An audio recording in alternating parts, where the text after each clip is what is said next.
Assalamualaikum warahmatullahi wabarakatuh.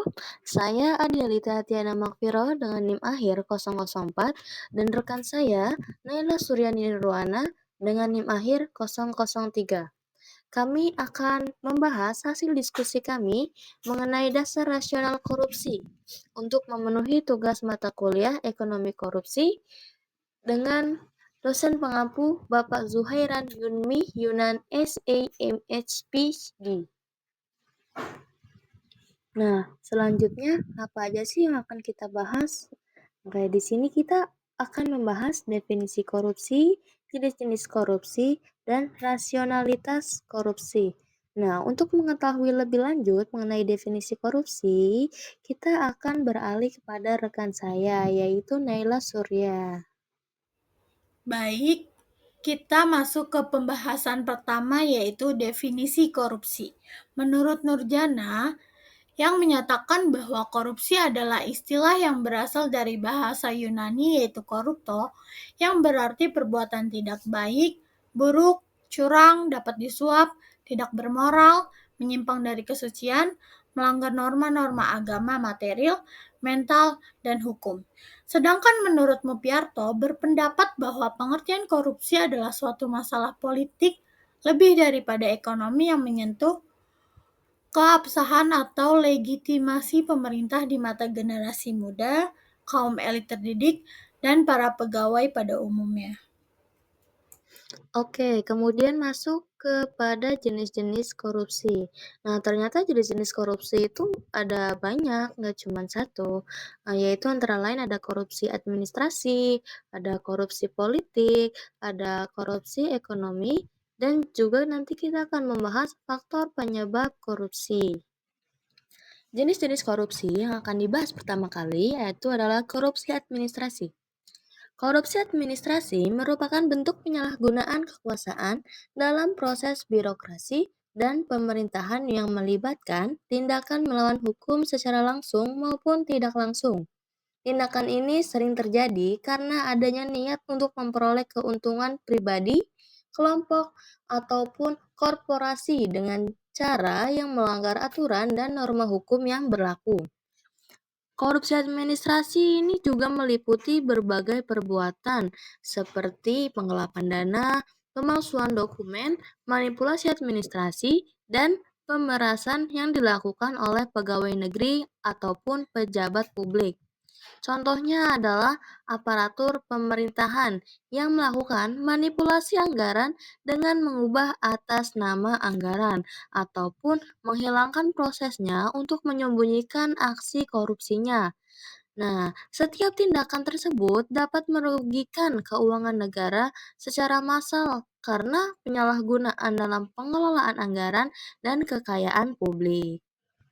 Yang kedua yaitu adalah korupsi politik. Korupsi politik adalah penyalahgunaan kekuasaan publik oleh pejabat politik untuk keuntungan pribadi ataupun kelompok tertentu. Tindakan ini mencakup berbagai macam bentuk seperti suap, nepotisme, penggelapan dana publik, dan manipulasi kebijakan untuk kepentingan pribadi. Nah, di dalam Indonesia ini, korupsi politik seringkali terkait dengan pelanggaran hak asasi manusia oleh kepala pemerintahan. Karena tindakan tersebut erat kaitannya dengan upaya mempertahankan atau melanggengkan kekuasaan. Nah, hal ini itu menunjukkan bahwa korupsi politik tidak hanya merugikan secara ekonomi, tetapi juga berdampak pada pelanggaran hak-hak dasar warga negara. Yang ketiga yaitu korupsi ekonomi. Menurut World Bank, korupsi ekonomi didefinisikan sebagai penyalahgunaan kekuasaan publik oleh pejabat pemerintah untuk mendapatkan keuntungan pribadi, seringkali melakukan penerimaan suap dari sektor swasta. Nah, definisi ini menekankan bahwa korupsi ekonomi melibatkan interaksi antar sektor publik dan swasta yang merugikan kepentingan umum. Di dalam perspektif ekonomi, korupsi ini dipandang sebagai bentuk perburuan rent yang dimana individu atau kelompok mencari keuntungan yang istimewa dari pemerintah tanpa memberikan kontribusi nyata terhadap kesejahteraan masyarakat. Aktivitas ini seringkali melibatkan penggunaan sumber daya secara tidak efisiensi dan dapat menciptakan distorsi dalam alokasi sumber daya ekonomi. Selanjutnya adalah faktor penyebab korupsi. Hampir semua segi kehidupan terjangkit korupsi. Apabila disederhanakan, penyebab korupsi ini meliputi dua faktor, yaitu faktor internal dan eksternal. Yang pertama, faktor internal. Faktor internal sangat berhubungan dengan perilaku manusia karena berasal dari diri manusia dan mengarah pada sifat yang dimiliki manusia. Contohnya yaitu sifat tamak, moral yang kurang kuat, dan gaya hidup yang konsumtif. Kemudian yang kedua adalah faktor eksternal. Faktor eksternal penyebab korupsi lebih condong terhadap pengaruh dari luar, seperti tidak adanya kultur organisasi yang benar, kurangnya memadainya sistem akuntabilitas, kelemahan sistem pengendalian manajemen, dan juga lemahnya pengawasan. Pembahasan selanjutnya yaitu rasionalitas korupsi, yang dimana dalam rasionalitas korupsi ini dibagi menjadi 4 cabang. Yang pertama, konsep rasionalitas dalam ekonomi. Yang kedua, rasionalitas individu dalam korupsi. Yang ketiga, rasionalitas kolektif dalam korupsi. Dan yang terakhir, analisis cost benefit dalam korupsi. Oke, kita masuk ke pembahasan yang pertama yaitu konsep rasionalitas dalam ekonomi. Rasionalitas dalam ekonomi adalah prinsip dasar yang menyatakan bahwa individu bertindak berdasarkan pertimbangan logis dan masuk akal untuk mencapai tujuan tertentu. Biasanya berupa maksimalisasi kepuasan atau yang biasa disebut dengan utilitas atau keuntungan ekonomi. Nah, individu ini dianggap sebagai memiliki rasionalitas yang pertama dengan preferensi yang konsisten dan stabil. Yang kedua, informasi yang cukup. Dan yang ketiga, kemampuan untuk mengevaluasi pilihan. Nah, manusia ini dikenal juga dengan istilah Homo economicus, yakni sebagai manusia ekonomi yang rasional dan egois. Pembahasan yang kedua yaitu rasionalitas individu dalam korupsi. Individu rasionalitas dalam korupsi berarti seseorang telah memutuskan untuk melakukan korupsi setelah membicarakan untung dan rugi secara rasional. Ada dua cara utama untuk menjelaskan fenomena ini. Pertama, dengan melihat korupsi sebagai output pilihan yang dibuat berdasarkan komputasi keuntungan dan biaya atau teori pilihan rasional. Yang kedua, dengan mengetahui bagaimana orang membenarkan aksi korup mereka psikologi supaya mereka percaya diri dan merasa tidak bersalah, atau biasa disebut dengan teori psikologi atribusi. Nah, individu rasionalitas dalam korupsi berarti seseorang telah memutuskan untuk melakukan korupsi setelah mengetahui untung dan rugi secara rasional. Ada dua cara untuk menjelaskan rasionalitas individu ini. Yang pertama itu ada teori pilihan rasional, yang dimana setiap orang berpikir logis dan bertindak untuk keuntungan dirinya sendiri. Nah, menurut teori ini, seseorang melakukan korupsi jika merasa keuntungan yang didapat lebih besar daripada resiko atau kerugian, seperti kemungkinan tertangkap atau dihukum. Nah, yang kedua ini ada rasionalisasi psikologis. Selain pertimbangan rasional secara ekonomi, individu juga menggunakan mekanisme psikologis untuk membenarkan tindakan korupsi.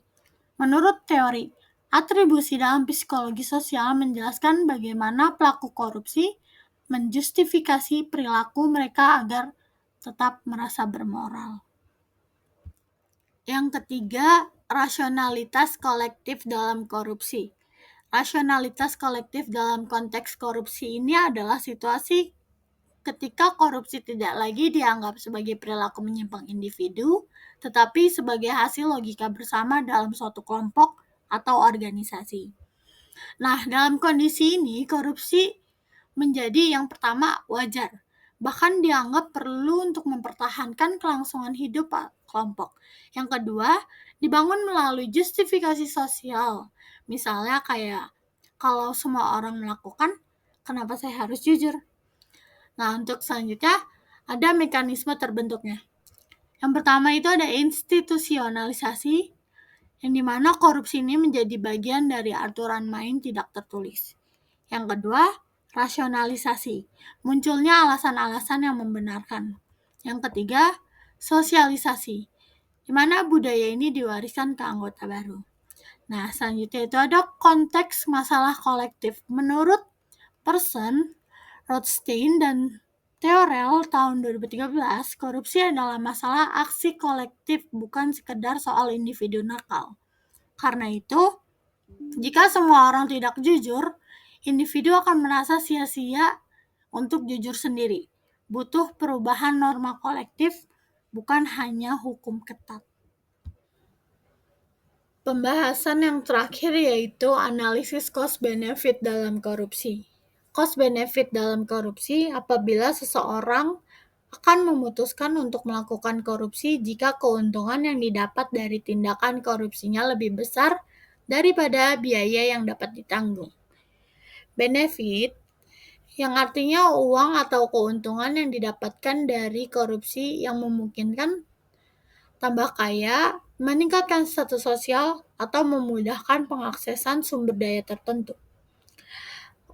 Yang kedua itu ada cost yang artinya resiko tertangkap dan dihukum, kerugian terhadap reputasinya, sanksi sosial, serta hukuman pidana dan finansial yang mungkin dapat diterima jika terbukti salah. Jika pelaku korupsi melihat bahwa manfaat jauh lebih besar dibandingkan resiko yang akan dihadapi, maka akan cenderung orang yang melakukan korupsi akan meningkatkan. Nah, untuk faktor yang mempengaruhi cost benefit ini yang pertama ada ringannya hukuman. Hukuman yang ringan atau tidak setimpal dengan kerugian negara menjadi pemicu kuat korupsi. Jika hukuman penjara hanya beberapa tahun sementara keuntungan korupsi mencapai miliaran rupiah, pelaku akan lebih cenderung mengambil resiko tersebut. Yang kedua, respon sosial yang lemah. Masyarakat tidak terlalu peduli atau tidak memberikan reaksi keras terhadap orang yang melakukan korupsi. Karena tidak ada tekanan atau hukuman dari lingkungan sosial, pelaku korupsi merasa aman-aman saja, sehingga mereka lebih berani melakukan pembahasan. Kesimpulan pembahasan kita pada kali ini adalah korupsi bukan sekedar pelanggaran hukum, tapi juga masalah etika dan moral yang melibatkan keputusan rasional pelaku berdasarkan perhitungan untung rugi. Jenis korupsi ini meliputi korupsi administrasi, politik, dan ekonomi. Penyebab korupsi juga bisa berasal dari faktor internal seperti keserakahan maupun faktor eksternal seperti lemahnya penegak hukum dan budaya organisasi. Pelaku korupsi seringkali bertindak rasional, terutama jika manfaat yang diperoleh dinilai lebih besar daripada resiko yang dihadapi. Oleh karena itu, strategi anti korupsi perlu menyentuh akar rasionalitas manusia melalui pendidikan, reformasi sistem, dan penguatan budaya integritas, bukan hanya penegakan hukum saja. Sekian pembahasan dari kami. Mohon maaf apabila kami masih memiliki banyak kekurangan. Wassalamualaikum warahmatullahi wabarakatuh. Terima kasih untuk yang sudah menonton.